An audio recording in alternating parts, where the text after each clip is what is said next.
ሰላም አለይኩም ወራህመቱላሂ ተዓላ ወበረካቱ። በሁሉም የዓለም አቅጣጫ ላይ የምትገኙ ወንድም እህቶቼ የአላህ ሰላም እዝነት ረድኤት ሁላችን ጋር ይሁን።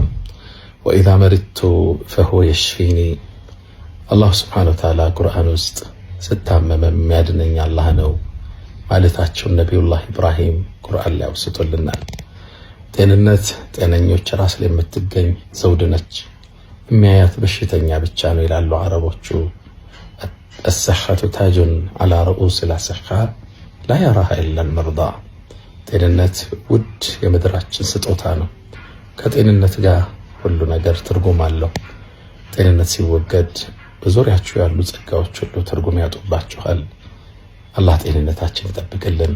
ታዲያ በሰሞኑ በጎበኘኝ ቀለል ባለ በሽታ ላሰባችሁ፣ ለተጨነቃችሁ፣ ለጻፋችሁ፣ ለከተባችሁ፣ ለደወላችሁ፣ መልእክት ለላካችሁ፣ ለተጨነቃችሁ ሁሉ አላህ እናንተንም ከዚች ምድርም ከቀጣዩም ዓለም ጭንቀት አላህ ሰላም ያደርጋችሁ።